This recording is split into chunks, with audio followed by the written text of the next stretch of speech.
نحمدہ و نصلی علی رسولہ الکریم اما بعد فاعوذ باللہ من الشیطان الرجیم بسم اللہ الرحمن الرحیم وَلَقَدْ يَسَّرْنَا الْقُرْآنَ لِلذِّكْرِ فَهَلْ مِن مُدَّكِرٍ صدق اللہ العظیم۔ شروع اللہ کے نام سے کہ جو بڑا مہربان عنایت رحم فرمانے والا ہے۔ انشاءاللہ آج 8ویں پارے کی تفسیر کا خلاصہ آپ کے سامنے عرض کروں گا، جس کے اندر سورہ الانعام کی آیت نمبر 111 سے لے کے سورت کے آخر تک اور سورۃ الاعراف اس کی 87 آیات کے اوپر یہ پارہ جو ہے وہ مشتمل ہے، اور انشاءاللہ اسی کے تفسیری نکات جو ہے وہ آپ کے سامنے جو ہے وہ رکھوں گا۔ 8ویں پارے کے شروع کے اندر جو ہے اللہ کی مخلوق شیاطین کا ذکر ہے۔ اللہ تعالیٰ نے انسانوں کو بنایا، شیاطین کو بنایا، تو جن و انس یہ اللہ تعالیٰ کی جو ہے وہ مخلوق ہیں، اور اسی طرح اللہ تعالیٰ نے ان کو احکامات کا بھی مکلف جو ہے وہ بنایا ہے۔ اس کے بعد اللہ کے وجود پر دلائل جو ہے وہ ہمیں نظر آتے ہیں، نشانیاں بتائی گئیں مثالیں دے کر کہ نباتات سے لے کے جمادات تک یہ دن رات کا تغیر اور یہ ساری چیزیں جو ہے وہ اللہ کے وجود کی طرف دلالت کرتی ہیں۔ کوئی تو ہے جو نظام ہستی چلا رہا ہے، وہی خدا ہے۔ تو یہ چیزیں یہ کائنات جو اللہ تعالیٰ نے بنائی، اب لوگ کہتے ہیں کہ یہ حادثہ ہے، تو اس کے بعد ہم دیکھتے ہیں کہ حادثے میں تو چیزیں بکھرتی ہیں جو ہے وہ، لیکن اللہ تعالیٰ نے یہ ایسا حادثہ بنایا ہے کہ اس کے نتیجے کے اندر پھر چیزیں آرگنائز ہوئی ہیں، اور پھر دیکھیے زمین کے اوپر ہر چیز ایک اس کا ہر سسٹم وہ اس چیز کو سپورٹ کر رہا ہے کہ اللہ تعالیٰ نے ایک خاص جو ہے پلان کے تحت یہ چیز جو ہے وہ بنائی، جس کے اندر ہمیں نظم نظر آتا ہے، ہر چیز منظم ہے۔ اب زمین کا ٹمپریچر عین جس کے اندر جو ہے وہ ہم سروائیو کر سکتے ہیں، دن رات کا آنا جو ہماری ضرورت تھا وہ اللہ تعالیٰ نے اس کے اندر بنایا، آکسیجن ہماری ضرورت تھی اللہ تعالیٰ نے اس کے اندر پیدا کی، پانی جو کہ دراصل زندگی ہے وہ اللہ تعالیٰ نے اس کے اندر جو ہے وہ پیدا کیا۔ اب بھی سائنسدان جب کسی دوسرے پلینٹ پر یہ دیکھتے ہیں کہ وہاں زندگی کے آثار ہیں یا نہیں، تو سب سے پہلی جو چیز دیکھتے ہیں کہ وہاں پہ پانی ہے کہ نہیں۔ پانی ہے تو پھر زندگی کا امکان ہے، اور اگر پانی نہیں ہے تو اس کا مطلب یہ ہے کہ زندگی کا امکان نہیں ہے۔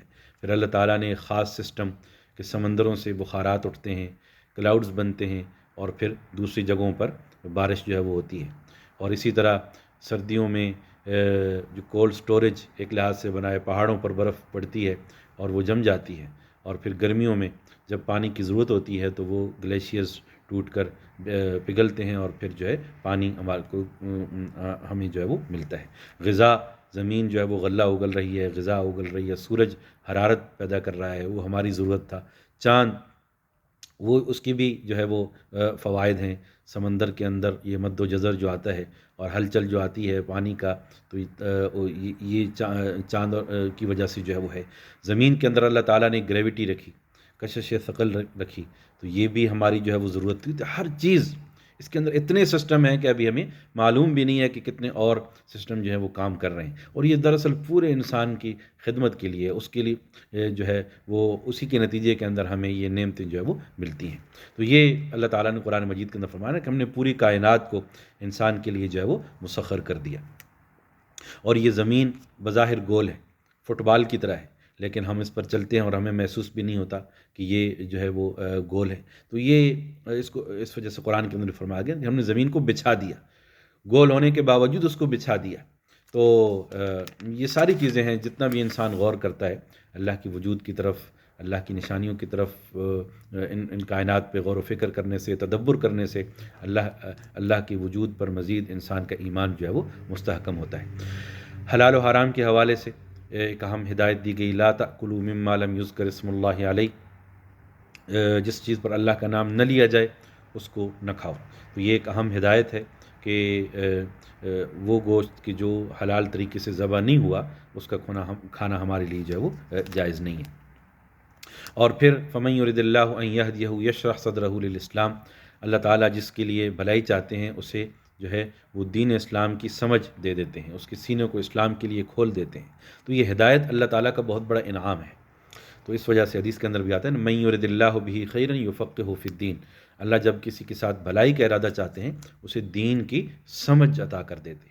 ایک حدیث مبارک کے اندر آتا ہے کہ اللہ تعالیٰ فرماتے ہیں کہ میں دنیا ہر ایک کو دیتا ہوں، چاہے اسے خوش ہوں ناخوش ہوں، ہر ایک کو دے سکتا ہوں، لیکن دین اسی کو دیتا ہوں جس سے میں راضی ہوتا ہوں۔ تو یہ اللہ تعالیٰ کا بہت بڑا انعام ہے، ہدایت اللہ تعالیٰ کا بہت بڑا انعام ہے۔ اگر انسان کے دل کے اندر نیکی کا جذبہ ہے، دین کی دعوت کا شوق ہے، اس کو اللہ تعالیٰ کی طرف سے انعام سمجھے۔ دین کی انڈرسٹینڈنگ اگر اللہ تعالیٰ نے دی، یہ بھی بہت بڑا انعام ہے۔ تو یہ صراط مستقیم، اس کی دعا ہم ہر نماز کے اندر کرتے ہیں، تو اللہ رب العالمین نے اسی کے بارے میں وَهَذَا صِرَاطُ رَبِّي مُسْتَقِيمًا، یہ میرا سیدھا راستہ ہے، اس پر چلنے کی جو ہے وہ کوشش کرو۔ اس کے بعد اگلے رکوع کے اندر جو ہے وہ یا معشر الجن والانس، انسانوں اور جنوں کو مخاطب جو ہے وہ کیا گیا، اور پھر اعمال کے بارے میں بتایا گیا وَلِكُلٍّ دَرَجَاتٍ مِّمَّا عَمِلُوا، جو کچھ بھی جو عمل کرے گا اس کے درجات ہیں، جو جس لیول پر عمل کرے گا، جس نیت کے ساتھ عمل کرے گا، اللہ کے ہاں اسی کے مطابق اس کو اجر ملے گا۔ حدیث مبارک کے اندر آتا ہے کہ بعض دفعہ انسان پہاڑ کے برابر عمل لے کر جائے گا، لیکن اللہ کے ہاں اس کی ویلیو رائی کے دانے کے برابر بھی نہیں ہوگی، اور بعض دفعہ رائی کا دانے کے برابر عمل کرے گا، لیکن اللہ تعالیٰ کے ہاں اس کا اجر پہاڑ کے برابر ہوگا، اس کی نیت کے مطابق، اس کے اخلاص کے جو ہے وہ مطابق۔ قرآن کے اندر فرمایا گیا لا تبطلوا اعمالکم، do not make invalidate your اعمال یور ڈیڈس، اپنے اعمال کو باطل نہ کرو۔ اعمال کیسے باطل ہوتے ہیں؟ جب اس کے اندر دکھلاوا آتا ہے، ریاکاری آتی ہے، تو اس کے نتیجے کے اندر اخلاص نہیں رہتا، تو پھر وہ عمل بیکار ہو جاتا ہے، چاہے وہ کتنا ہی بڑا عمل کیوں نہ ہو۔ ایک آدمی جو ہے 5-6 ہزار پاؤنڈ خرچ کر کے حج پر گیا، لیکن نیت یہ تھی کہ دکھلاوا ہو، اور جو ہے وہ تو یہ عمل اگرچہ اس نے بہت خرچ کیا ہے، حج بھی کر لیا ہے، لیکن یہ اللہ تعالیٰ کے ہاں اس کی کوئی ویلیو نہیں۔ نماز اگر اس لیے پڑھتا ہے کہ لوگ نمازی کہیں، تو یہ دکھلاوا ہوگا۔ تو ہمیں اپنے اعمال کے اندر بہت احتیاط کرنی چاہیے۔ ہر عمل کی قبولیت کے جو ہے وہ بنیادی اصول ہے کہ ایک تو یہ ہے کہ وہ اخلاص کے ساتھ کیا جائے، اللہ کی رضا کے لیے جو ہے وہ کیا جائے، خلوص دل کے ساتھ جو ہے وہ کیا جائے۔ تو یہ بنیادی چیز ہے، اللہ کی رضا کے لیے عمل کو جو ہے وہ کیا جائے۔ اس کے بعد جو ہے جیسا میں نے شروع کے اندر بتایا کہ نباتات، جمادات، ان کی مثالیں دے کر کہ زمین پر جس طرح پھل اگتے ہیں، ان کے اندر نشانیاں جو ہے وہ موجود ہیں، اللہ تعالیٰ کی باقی مخلوقات، ان کا ذکر کر کے جو ہے وہ فرمایا گیا کہ ان پر غور و فکر کرو، اور یہ چیزیں اللہ کی قدرت کی طرف، قدرت کی نشانیاں ہیں، اللہ کے وجود کی طرف جو ہے وہ دلالت جو ہے وہ کرتی ہیں۔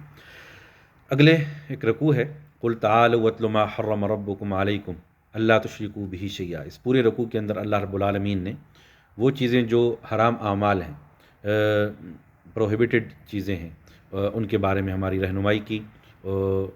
شرک، اس سے جو ہے وہ منع کیا گیا، یہ ایک حرام عمل ہے، اور والدین کی نافرمانی کرنا، اسی طرح جو ہے قتل اولاد، اپنی اولاد کو قتل کرنا، اور اسی طرح قتل ناحق، اسی طرح فحاشی، اسی طرح جو ہے یتیم کا مال کھانا، ناپ تول کے اندر کمی کرنا، عہد کی جو ہے وہ خلاف ورزی جو ہے وہ کرنا، صراط مستقیم کو، سیدھے راستے کو جو ہے وہ چھوڑنا، اور یہ اعمال ہیں، ان کے بارے میں فرمایا گیا کہ ان کے بارے میں احتیاط کرو، لا تشرکوا باللہ، اللہ کے ساتھ شرک نہ کرو، والدین کے ساتھ اچھا جو ہے وہ سلوک کرو۔ تو ان کو نبی اکرم صلی اللہ علیہ وسلم نے فرمایا، عبداللہ بن مسعود رضی اللہ تعالیٰ عنہ فرماتے ہیں کہ جس نے رسول اللہ صلی اللہ علیہ وسلم کا وصیت نامہ دیکھنا ہو تو اس کو چاہیے کہ ان آیات کو پڑھ لیں۔ سورہ انعام کی آیت نمبر 151 سے لے کے جو ہے وہ 153 تک ان چیزوں کا جو ہے وہ ذکر ہے، بلکہ ذالکم وصاکم بہ، یہ اللہ تعالیٰ تمہیں ان باتوں کی نصیحت فرماتے ہیں، اللہ تعالیٰ تمہیں ان باتوں کی نصیحت فرماتے ہیں، تو یہ اللہ کا وصیت نامہ ہے۔ وَأَنَّ هَذَا صِرَاطِي مُسْتَقِيمًا فَاتَّبِعُوهُ، یہ میرا سیدھا راستہ ہے، اس کی پیروی کرو۔ وَلَا تَتَّبِعُوا السُّبُلَ فَتَفَرَّقَ بِكُمْ عَنْ سَبِيلِهِ، اور مختلف ٹیڑھے میڑھے راستوں کی پیروی نہ کرو، وہ تمہیں سیدھے راستے سے ہٹا دیں گے۔ نبی اکرم صلی اللہ علیہ وسلم نے ایک دفعہ زمین پر سیدھا خط کھینچا، فرمایا ان ھذا صراطی مستقیمہ، یہ سیدھا راستہ ہے، اور اس کے پھر دائیں بائیں کچھ اور راستے بنائے، فرمایا کہ یہ شیطان کے راستے ہیں، ہر راستے پر ایک شیطان بیٹھا ہوا ہے جو تمہیں بھٹکانے کی کوشش کر رہا ہے۔ تو ہمارا کام یہ ہے کہ ہم صراط مستقیم پر، سیدھے راستے پر چلنے کی جو ہے وہ کوشش کریں۔ سورہ الانعام کے آخری رکوع کے اندر تفرقہ بازی، اس سے اجتناب کی تلقین کی گئی۔ ان الذین فرقوا دینہم وکانوا شیعا لست منہم فی شیء، کہ جنہوں نے دین کو ٹکڑے ٹکڑے کر دیا، اس کے اندر تفرقہ بازی، اختلاف اور یہ چیزیں ڈال دیں، اور جو ہے تو تمہارا ان کے ساتھ کوئی جو ہے وہ تعلق نہیں ہے، کوئی واسطہ نہیں ہے۔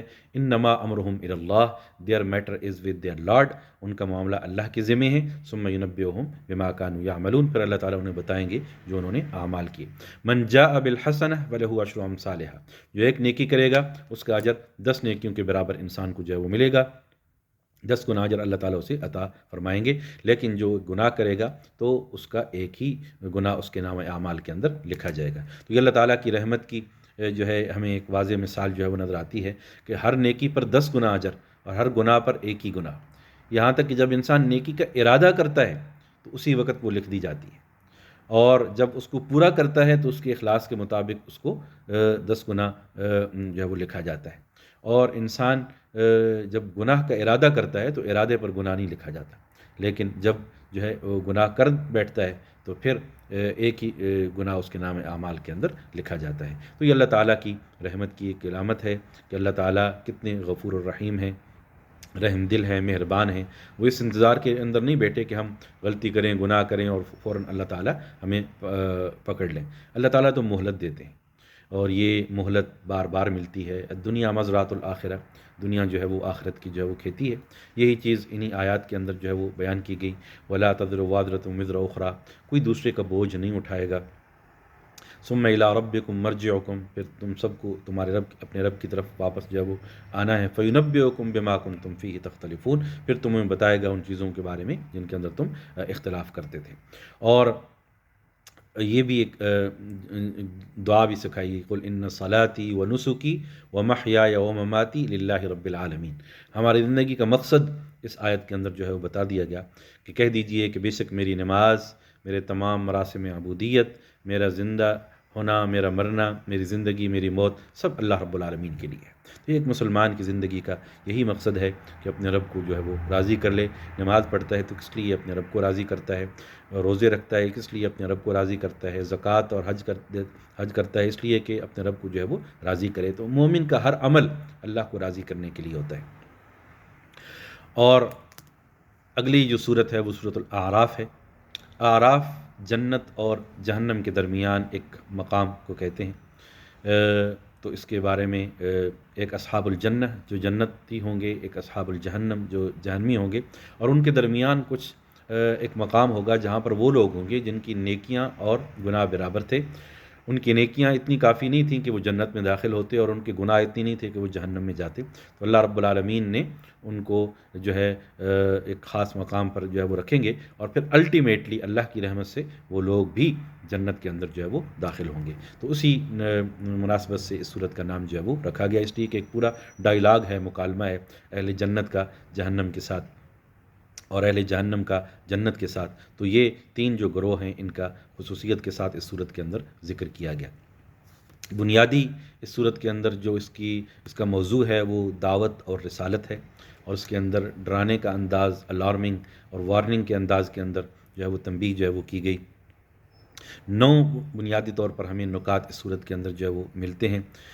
پہلی چیز کہ کامیابی اور ناکامی کا دار و مدار آخرت کے اندر جو ہے وہ ہوگا، اور یہ انسان کے اعمال کی بنیاد پر ہوگا، اور اعمال کا وزن ہوگا۔ پھر آدم اور حوا علیہ السلام، ان کی جو ہے وہ زندگی کے پہلوؤں کو جو ہے وہ بتایا گیا، شیطان نے کس طرح ان کو بھٹکایا اور وہ جنت سے جو ہے وہ زمین کے اندر جو آئے، پھر انہوں نے دعا کی۔ اسی طرح جو ہے اللہ کی قدرت کے دلائل جو ہے وہ دیے گئے۔ اہل جنت اور اہل جہنم کا مکالمہ جو ہے وہ ہمیں نظر آتا ہے۔ اصحاب السبت، ہفتے والے دن والے، تو وہ ان کا جو ہے وہ ذکر ہے، 5 قوموں کا ذکر ہے جو ہے۔ تو یہ ساری موضوعات ہمیں اس صورت کے اندر جو ہے وہ ملتے ہیں۔ پہلے رکوع کے اندر بلکہ دوسری آیت کے اندر، پہلی آیت تو حروف مقطعات ہیں، ان کے بارے میں پہلے بیان ہو چکا ہے کہ یہ ابریویٹڈ لیٹرز ہیں، اور ان کے معنی اللہ اور اللہ کے رسول کو معلوم ہیں، ہمیں نہیں بتائے گئے حکمت کے ساتھ، حکمت کی وجہ سے۔ فرمایا کہ ذکر للمؤمنین، کتاب انزل الیک، یہ کتاب جو ہے وہ آپ کی طرف اتاری گئی ہے، اور یہ اہل ایمان کے لیے ایک ریمائنڈر ہے، تذکیر ہے۔ جو بھی اس سے نصیحت حاصل کرے گا، یہ قرآن اس کے لیے ایک تذکیر ہے، ایک ذکر ہے، ایک ریمائنڈر ہے، ایک نصیحت ہے۔ اتبعوا ما انزل الیکم من ربکم، تو جو تمہاری طرف اترا ہے، follow what revealed to you, جو تمہاری طرف اترا ہے اس کو فالو کرو، جو وہی آپ کی طرف آئی ہے اس کی پیروی کرو۔ تو ہمارا بھی کام ہے کہ جو کتاب اللہ تعالیٰ نے ہماری ہدایت کے لیے اتاری، ہم اس کو پڑھیں، سمجھیں اور اس پر عمل کریں۔ والوزن یومئذ الحق، اس دن اعمال کا وزن ہوگا، یہ ایک برحق چیز ہے۔ اب بظاہر بہت سارے فلسفیوں کا جب دور آیا تو بہت سارے اعتراضات ہوئے کہ وزن تو اس چیز کا ہوتا ہے جو نظر آتی ہے، جو چیز نظر ہی نہیں آتی اس کا وزن کیسے ہوگا؟ تو اس دور کے اندر بڑے بڑے فلسفیوں نے یہ اعتراضات جو ہے وہ اٹھائے تھے۔ تو اس دور کے اندر علماء نے خیر جواب بھی دیے، لیکن آج کی ماڈرن سائنس نے تو خود بخود ان سارے جو ہے اعتراضات کو ختم کر دیا۔ آج کتنی چیزیں ہیں جو ہمیں نظر جو ہے وہ نہیں آتی، لیکن ہم ان کا وزن جو ہے وہ کر لیتے ہیں۔ ہمیں آکسیجن نظر نہیں آتی، ہوا نظر نہیں آتی، ہم اس کی میئرمنٹ کر لیتے ہیں۔ ہمیں گرمی نظر نہیں آتی، لیکن اس کی پیمائش کر لی جاتی ہے، ٹمپریچر کتنا ہے، سردی کی میئرمنٹ جو ہے وہ کر لی جاتی ہے، ہر چیز کو ناپ لیا گیا ہے۔ حالانکہ پرانے زمانے کے اندر یہ کنسیپٹ تھا کہ وہی چیزیں ناپی جا سکتی ہیں جو نظر آتی ہیں۔ تو یہی اس وجہ سے یہ اعتراض قرآن پر بھی کیا گیا کہ یہ کیسے اعمال ہیں کہ جن کے بارے میں وزن ہوگا، تو یہ تو نظر ہی نہیں آتے۔ تو آج سائنس جو ہے وہ خود بخود یہ ثابت کر رہی ہے کہ قرآن کی کہی ہوئی بات وہ جو ہے وہ ٹھیک ہے۔ اس کے بعد اگلے رکوع کے اندر جو ہے شیطان کا ذکر ہے کہ شیطان کا یہ جو ہے وہ کوشش ہے کہ انسان کو سیدھے راستے سے ہٹائے، اور اس کا یہ اعلان ہے کہ میں جو ہے وہ انسان کو بھٹکاؤں گا۔ کیسے؟ ثم لآتینہم من بین ایدیہم، پھر میں ان کے سامنے سے آؤں گا، ومن خلفہم، اور ان کے پیچھے سے آؤں گا، وعن ایمانہم، اور ان کے دائیں طرف سے آؤں گا، وعن شمائلہم، اور ان کے بائیں طرف سے آؤں گا۔ تو چاروں ڈائریکشن سے شیطان وار کرنے کی کوشش کرتا ہے، اور چاروں ڈائریکشن جو ہے وہ کہتا ہے کہ مجھ سے جیسے بھی ہو سکا، کسی کو ڈرا دھمکا کر، کسی وسوسہ ڈال کر، یا جو بھی جس انداز میں بھی جو ہے، اس کا داؤ ہر ایک کے لیے مختلف ہوتا ہے۔ نیک آدمی کے لیے اور ہے، نمازی ہے، حاجی ہے، اس کو وہ کبھی نہیں کہے گا کہ تم نماز نہ پڑھو، حج نہ کرو۔ اس کو وہ کہے گا یہ نماز پڑھنا اچھی چیز ہے، روزہ رکھنا اچھا چیز ہے، اور اس کے اندر پھر نیکی کا تکبر پیدا کر دے گا۔ تو یہ ہر ایک کے لیے اس کا دعو مختلف ہوتا ہے۔ تو اب یہاں چار ڈائریکشنز وہ کہہ رہا ہے کہ میں تو چاروں طرف سے آؤں گا۔ تو مفسرین نے ایک بڑا خوبصورت نقطہ لکھا ہے کہ چار ڈائریکشن تو اس نے بیان کر دیں، لیکن دو ڈائریکشنز بھول گیا، ایک نیچے والی طرف سے اور ایک اوپر والی طرف سے۔ اس کا مطلب یہ ہے کہ نیچے یعنی عاجزی، جو بندہ عاجزی کو اختیار کرے گا وہ بھی شیطان کے داؤ سے محفوظ رہے گا، اور جو آدمی اوپر یعنی اپنے رب سے تعلق، شیطان بندے اور رب کے درمیان نہیں آ سکتا۔ بندہ اگر کہے کہ میں نماز پڑھتا ہوں اور اللہ سے رجوع کرتا ہوں، تو شیطان زبردستی اس کو نہیں روک سکتا، وہ انسان اور رب کے درمیان حائل نہیں ہو سکتا، بشرطے کہ انسان عزم اور ارادے کے ساتھ اللہ کی طرف جو ہے وہ رجوع کرے۔ تو جو بندہ اللہ کی ساتھ رجوع اور تعلق رکھے گا، شیطان اس کو جو ہے وہ داؤ سے سیدھے راستے سے نہیں ہٹا سکتا، اور جو بندہ عاجزی اختیار کرے گا، جو ہے ہمبلنس شو کرے گا، وہ بھی شیطان کے داؤ سے جو ہے وہ بچ جائے گا۔ پھر آدم علیہ السلام کی دعا ہے، ربنا ظلمنا انفسنا وان لم تغفر لنا وترحمنا لنکونن من الخاسرین، کہ ہمارا رب، ہم نے اپنی جانوں پر ظلم کیا، اور اگر تو نے ہمیں نہ بخشا اور ہم پر رحم نہ کیا تو ہم خسارہ پانے والوں میں سے ہو جائیں گے۔ تو انبیاء علیہ السلام کے زبان مبارک سے نکلی ہوئی دعائیں، ان کی بڑی برکات ہیں۔ یہ آدم علیہ السلام کی دعا ہے، اس کو یاد بھی کرنا چاہیے۔ یہ توبہ کی بھی دعا ہے، اللہ نے اس کے نتیجے کے اندر ان کی توبہ کو جو ہے وہ قبول کیا۔ ہمیں بھی ان دعاؤں کا جو قرآن کے اندر انبیاء علیہ السلام کے لیے آئیں، کہ جو عموماً ربنا سے شروع ہوتی ہیں، تو ان دعاؤں کو یاد کرنا چاہیے۔ ان کے اندر برکات ہیں، ان کے الفاظ کے اندر خاص بلیسنگ ہے، تو ان دعاؤں کو یاد کر کے ان کو اپنے لیے باقاعدگی سے مانگا جائے۔ اگلے رکوع کے اندر فرمایا گیا سورہ اعراف کے تیسرے رکوع کے اندر، یا بنی آدم قد انزلنا علیکم لباسا یواری سوآتکم وریشا، کہ ابن آدم میں انسان، ہم نے تمہارے لیے لباس کو اتارا جو تمہارے جو ہے وہ جسم کو ڈھانکتا بھی ہے، اور تمہارے لیے وریشا خوبصورتی کا بھی ذریعہ ہے۔ تو لباس اللہ تعالیٰ نے دیا ہے، اور یہ واحد انسان، واحد مخلوق ہے جو لباس پہنتا ہے۔ تو یہ لباس اللہ کا خاص انعام ہے۔ اس کے دو فائدے بتائے گئے یا دو مقصد بتائے گئے۔ ایک تو یہ ہے کہ لباس ہمارے جسم کو ڈھانکنے والا ہونا چاہیے۔ تو لباس اس کا پہلا فائدہ یہ ہے کہ انسان کے عورات کو، پرائیویٹ پارٹس کو، انسان کے جسم کو ڈھانپتا ہے، اور دوسرا یہ خوبصورت بھی بناتا ہے۔ ریش پرندے کے پر کو کہتے ہیں، پروں کو، اور وہ آپ دیکھتے ہیں نا کہ پرندے کی خوبصورتی اس کے پروں میں ہے۔ آپ دیکھیں گے کہ بہت اچھا طوطا ہے، اس کا رنگ، وہ سب اس وجہ سے ہے کہ اس کے اوپر وہ خوبصورتی ہے، وہ پر ہیں۔ جب پر وہ ہٹا دی جائیں تو وہ بالکل ایک ڈم ڈھینگ سا بن جائے گا۔ تو بالکل اسی طرح خوبصورتی اللہ نے اس کے اندر، پروں کے اندر رکھی۔ تو انسان کے لیے بھی خوبصورتی اس کے لباس کے اندر رکھی۔ لباس انسان کو خوبصورت بناتا ہے۔ تو جو لباس بھی ان دو کنڈیشنز کو پورا کرتا ہے کہ جسم کے اعضاء کو ڈھانپتا ہے، اور جو ہے لباس اس سے جو ہے وہ خوبصورت نظر آتا ہے، انسان معاشرے کے اندر ایک جو ہے وہ لباس ایسا پہنتا ہے کہ جو اچھا لگتا ہے، تو یہ اچھا لباس ہے، اور یہ اس ضرورت کو جو ہے وہ پورا کر رہا ہے۔ تو یہ ہم استعمال جو ہے وہ کر سکتے ہیں۔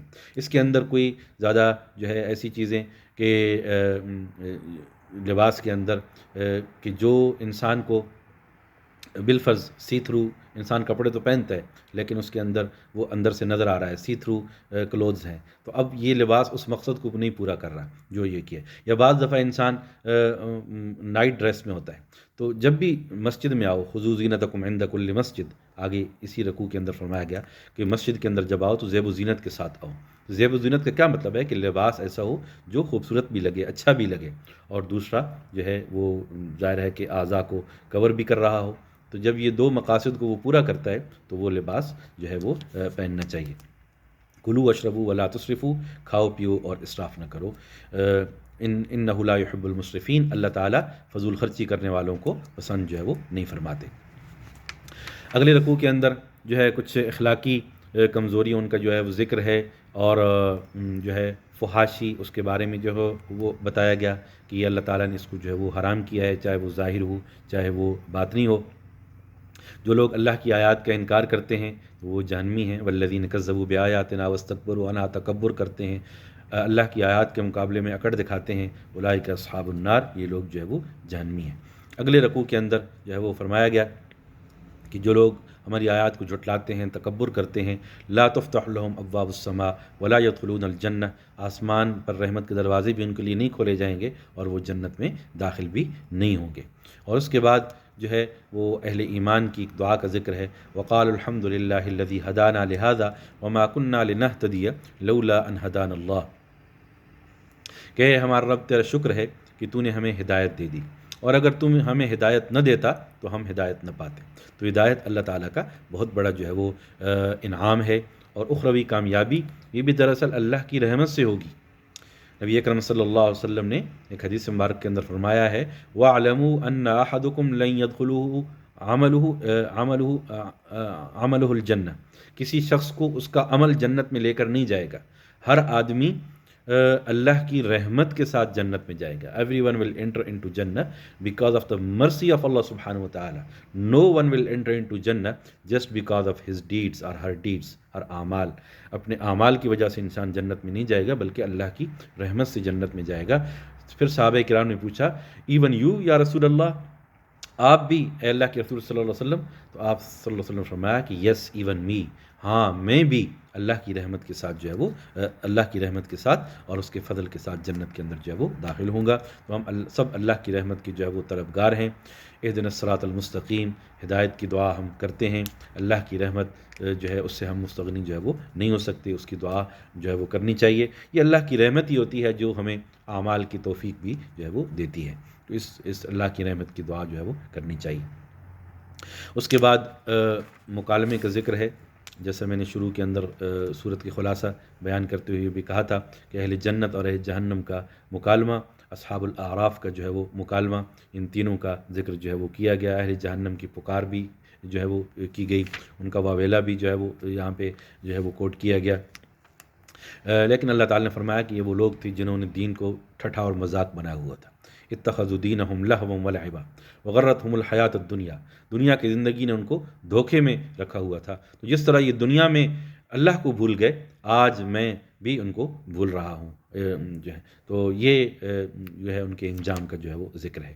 اگلے رکوع کے اندر فرمایا گیا ان ربکم اللہ الذی خلق السماوات والارض فی ستۃ ایام ثم استوى علی العرش، کہ اللہ تعالیٰ نے آسمان و زمین کو 6 دنوں میں بنایا۔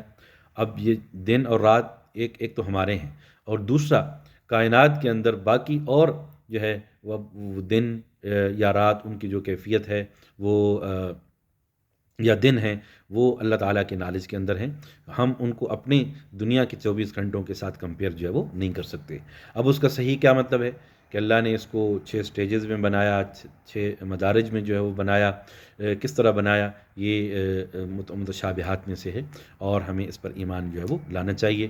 اللہ عرش پر مستوی ہوئی ہے، یہ بھی ہی روز اوور تھرون۔ اب how did this happen we don't know but we have to believe, تو یہ ہمیں ایمان جو ہے وہ کرنا چاہیے، ایمان رکھنا چاہیے۔ دعا کے بارے میں ہدایت کی گئی، ادعوا ربکم تضرعا وخفیہ، اپنے رب کو گڑ گڑا کر اور عاجزی کے ساتھ جو ہے خاموشی کے ساتھ اللہ سے دعا مانگو۔ جو ہے کچھ لوگ بہت اونچی آواز میں دعا کر رہے تھے، تو نبی اکرم صلی اللہ علیہ وسلم نے فرمایا کہ انکم لا تدعون اصم ولا غائب، تم کسی بہرے جو ہے خدا کو نہیں جو ہے وہ پکار رہے، تم تو ایسی ذات کو پکار رہے ہو انہ سمیع قریب، جو تمہارے قریب بھی ہے اور سن بھی رہا ہے۔ تو دعا آہستہ آواز میں گڑ گڑا کر عاجزی کے ساتھ جو ہے وہ کرنی چاہیے۔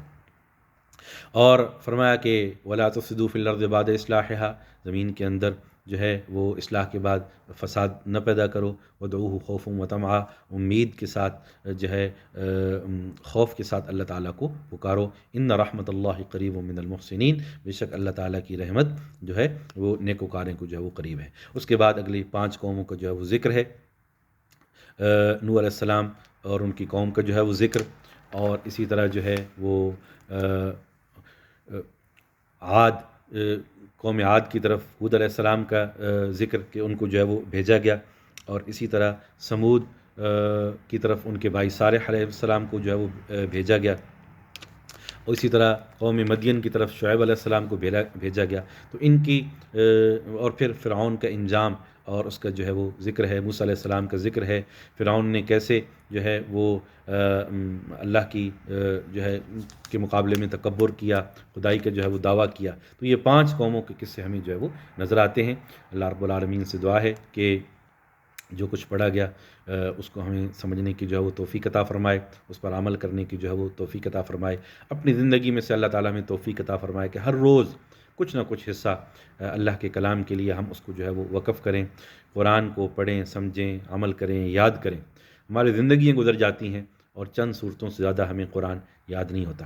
ہمیں چاہیے کہ قرآن کا مطالعہ کریں، قرآن کے ساتھ محبت یہ بھی ہے کہ اس کو یاد کیا جائے، اور پھر اپنی نفل نماز میں اس کو جو ہے اس یاد کی ہوئی صورتوں کو پڑھیں، انشاءاللہ اس کی بھی برکات ہوں گی۔ اللہ رب العالمین مجھے بھی اور آپ کو بھی عمل کی توفیق عطا فرمائے۔ اقول قولی ھذا واستغفر اللہ لی ولکم فاستغفروا انہ هو الغفور الرحیم۔